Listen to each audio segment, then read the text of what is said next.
Donc au collège La Durantière, la DHG, ce qu'on appelle la DHG, la dotation horaire globale, est en baisse. Et nous considérons que les autorités abandonnent les élèves de l'éducation prioritaire. Notre collège accueille des publics très variés, très divers et qui ont beaucoup de besoins. Le collège est classé en éducation prioritaire. Il accueille 360 élèves dans 14 classes ordinaires, 4 classes de SECPA et 2 dispositifs Ulysse. Et la diversité des publics de l'établissement, c'est ce qui fait pour nous la richesse du collège. On a 30 élèves avec notification MDPH, c'est-à-dire en situation de handicap reconnu.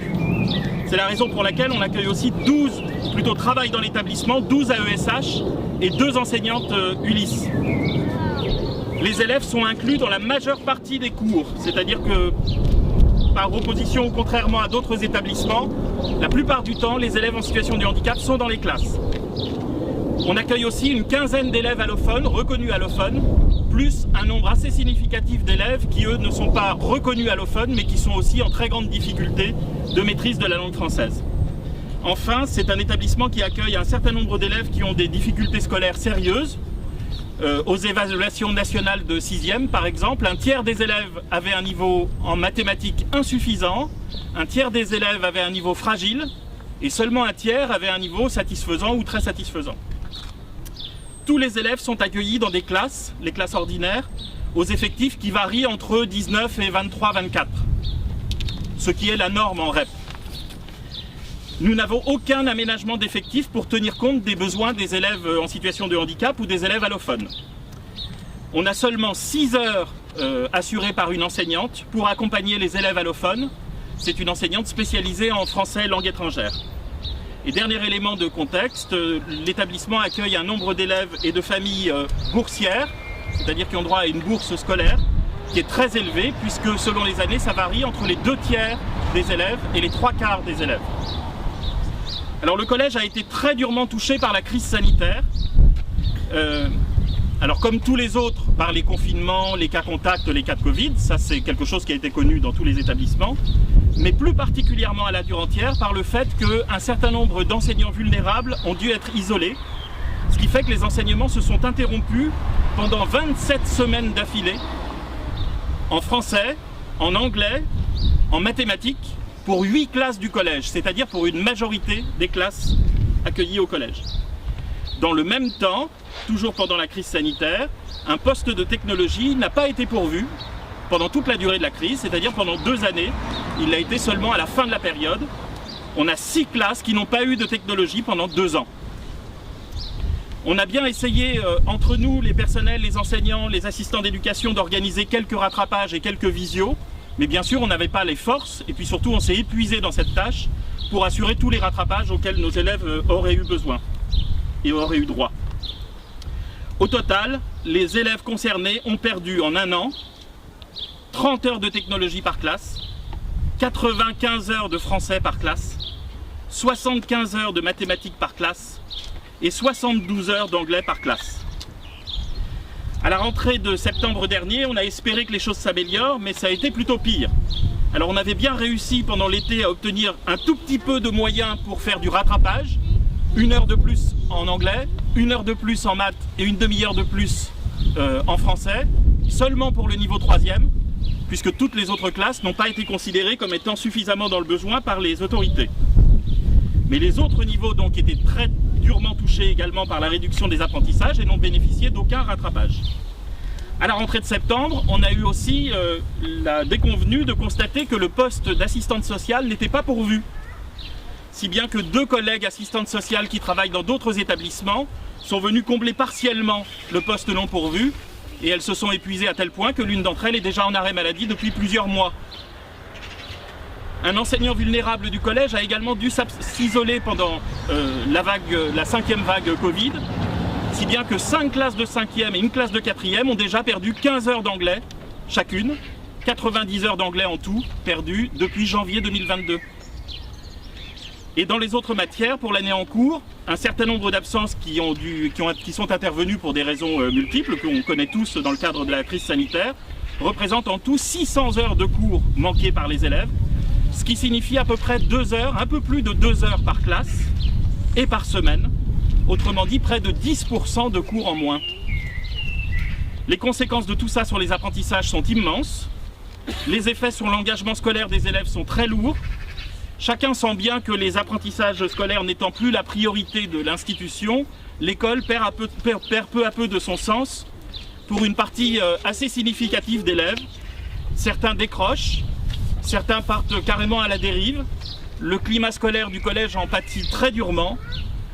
Le mois de mars n'est pas terminé. Nous avons déjà réuni 16 conseils de discipline et le 17e est déjà convoqué. Pour la rentrée prochaine, l'administration a décidé de supprimer 2 classes, 2 divisions sur les 14 que nous accueillons jusqu'à présent. Les effets induits sont catastrophiques.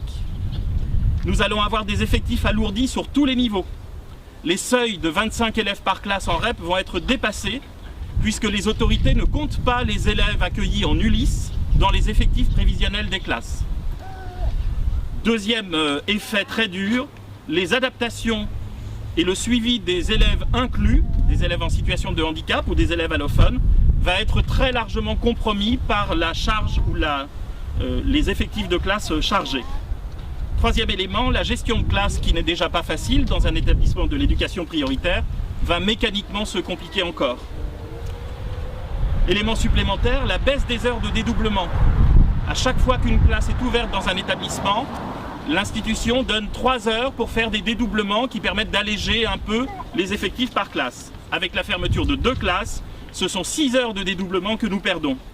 Sans compter aussi les 10 heures que nous avions gagnées pour nos 3e, qui sont également supprimés, si bien que la marge d'autonomie de l'établissement, les moyens complémentaires pour alléger un peu la charge, baissent de 30% à la rentrée prochaine.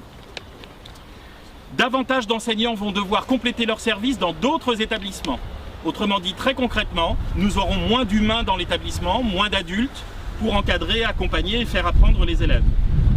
Enfin, le bénévolat se généralise, dans le sens où toutes les tâches que nous accomplissons pour les projets pédagogiques et pour les actions du même ordre seront désormais non rémunérées, puisque la petite enveloppe qui est baptisée accompagnement éducatif va être dédiée au maintien de quelques dispositifs de suivi absolument indispensables, comme par exemple le suivi de l'informatique pédagogique.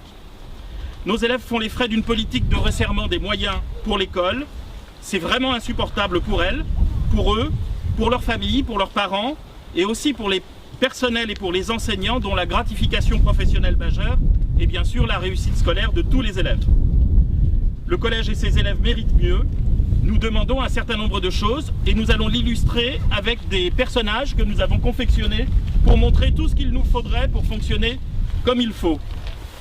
D'abord, nous demandons l'abaissement des effectifs par la réouverture d'une classe de 6e et d'une classe de 4e.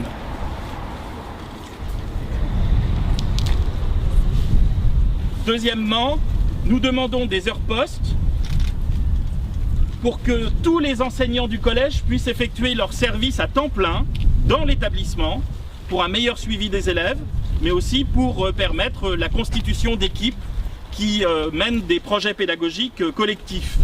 Pour cela, il nous faut un prof de maths à temps plein. Il nous faut aussi un prof d'anglais à temps plein. Il nous faut un prof d'histoire-géographie à temps plein. Il nous faut un prof de technologie à temps plein. Il nous faut un prof d'allemand à temps plein. Il nous faut aussi un prof de français à temps plein. Nous demandons une augmentation sensible du nombre d'heures de dédoublement, notamment dans les matières qui ont été les plus impactées par la crise Covid, et dans les matières scientifiques, pour que puisse se mettre en place véritablement la démarche expérimentale. Nous demandons aussi pour nos élèves allophones un enseignant de français langue étrangère à temps plein. Nous avons besoin, pour suivre tous nos élèves dans leur démarche et pour suivre leurs parents, d'une assistante sociale à temps plein.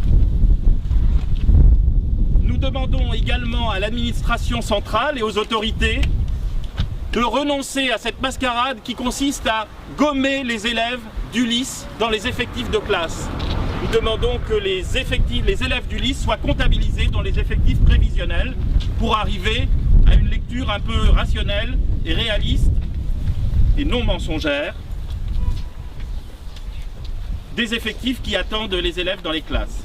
Nous demandons aussi que l'équipe d'AESH soit étoffée et reconnue. Nous avons pour cela une équipe plus large et d'AESH au collège. Nous demandons aussi des profs remplaçants qui assurent les remplacements dès la première heure de cours manquée, parce qu'il n'est pas possible qu'on doive attendre 15 jours, 3 semaines, 1 mois, 6 semaines quelquefois, pour qu'un enseignant remplaçant soit affecté. Nous demandons l'augmentation du nombre d'heures d'accompagnement éducatif pour financer les projets. Et enfin, nous demandons le classement en REP+ de l'établissement, sans attendre la révision de la carte de l'éducation prioritaire que le ministère a, semble-t-il, totalement oubliée, alors qu'il devait la conduire dès 2018. On a cru comprendre que la secrétaire d'État en charge de l'éducation prioritaire n'était plus en odeur de sainteté et avait dû démissionner. Ceci dit, nous avons besoin également de renforcer la vie scolaire. Et ça, les moyens de REP+ nous le permettraient. Ils nous permettraient aussi de stabiliser durablement les moyens dans l'établissement. C'est pour ça qu'on le demande. Nous avons besoin d'assistants d'éducation.